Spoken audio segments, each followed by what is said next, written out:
Assalamualaikum warahmatullahi wabarakatuh. Halo teman-teman, pada video ini saya akan menjelaskan perkembangan pembangunan Indonesia pada 3 periode penting, yaitu masa Orde Lama, Orde Baru, dan Reformasi. Ketiga periode ini memiliki karakteristik, kebijakan, serta dampak yang berbeda terhadap kehidupan masyarakat Indonesia. Melalui pembahasan ini, kita dapat memahami bagaimana pembangunan Indonesia mengalami perubahan dari waktu ke waktu dan bagaimana pengaruhnya terhadap kehidupan masyarakat saat ini. Masa Orde Lama dipimpin oleh Presiden Soekarno. Setelah Indonesia merdeka pada tahun 1945, pemerintah menghadapi berbagai tantangan, seperti mempertahankan kemerdekaan, membangun identitas bangsa, dan menata pemerintahan yang baru terbentuk. Salah satu ciri utama Orde Lama adalah kuatnya semangat nasionalisme. Pemerintah berusaha menunjukkan kepada dunia bahwa Indonesia merupakan negara yang merdeka dan memiliki jati diri yang kuat. Karena itu, dibangun berbagai proyek besar yang menjadi simbol kebanggaan nasional, seperti Monumen Nasional atau Monas dan Gelora Bung Karno. Selain itu, pemerintah juga melakukan nasionalisasi perusahaan-perusahaan milik Belanda agar sumber daya ekonomi dapat dikelola oleh bangsa Indonesia sendiri. Namun, pembangunan pada masa ini menghadapi banyak hambatan. Kondisi ekonomi kurang stabil dan tingkat inflasi sangat tinggi. Harga barang terus meningkat sehingga masyarakat mengalami kesulitan memenuhi kebutuhan sehari-hari. Banyak anggaran negara lebih difokuskan pada kegiatan politik dan proyek-proyek besar dibandingkan pembangunan ekonomi masyarakat secara langsung.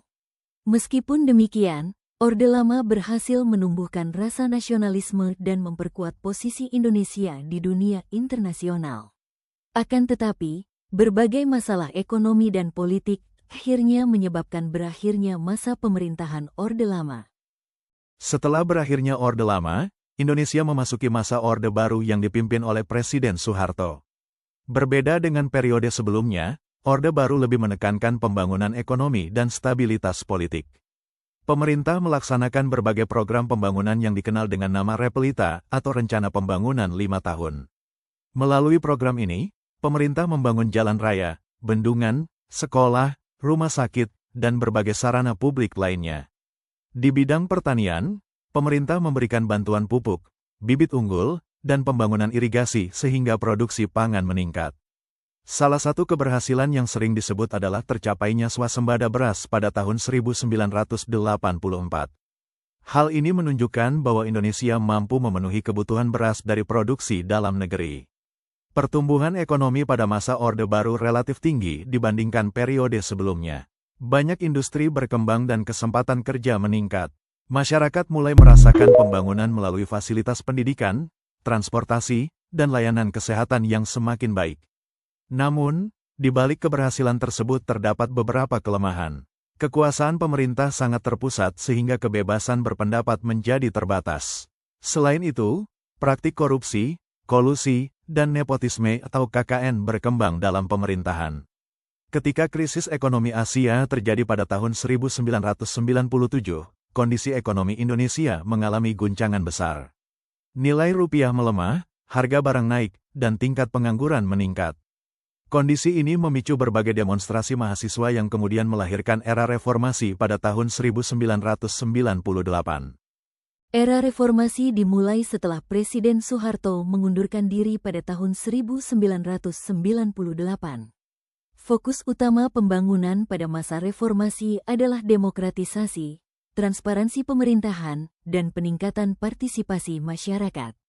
Kebebasan pers semakin terbuka dan masyarakat memiliki kesempatan yang lebih luas untuk menyampaikan aspirasi.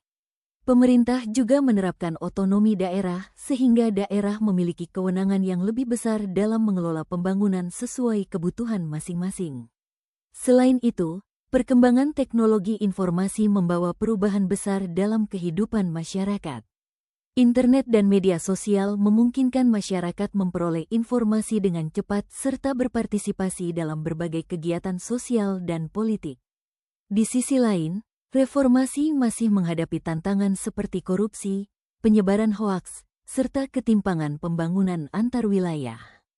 Namun secara umum, reformasi telah memperkuat kehidupan demokrasi dan keterbukaan dalam masyarakat Indonesia. Jika dibandingkan, Orde Lama berfokus pada pembentukan identitas nasional dan perjuangan politik bangsa. Orde Baru berfokus pada pembangunan ekonomi, stabilitas nasional, dan pembangunan infrastruktur. Sedangkan reformasi lebih menekankan demokrasi, transparansi, kebebasan berpendapat, dan partisipasi masyarakat. Ketiga periode tersebut memberikan kontribusi yang berbeda terhadap perjalanan pembangunan Indonesia. Oleh karena itu, memahami sejarah pembangunan sangat penting agar masyarakat dapat mengambil pelajaran dari keberhasilan maupun kekurangan yang pernah terjadi. Pembangunan Indonesia terus mengalami perubahan sesuai dengan kebutuhan zaman. Orde Lama memberikan dasar nasionalisme yang kuat. Orde Baru mendorong pertumbuhan ekonomi dan pembangunan infrastruktur, sedangkan reformasi memperkuat demokrasi dan keterbukaan informasi. Sebagai generasi muda, kita perlu memahami perjalanan sejarah tersebut agar dapat berkontribusi dalam pembangunan Indonesia yang lebih baik di masa depan.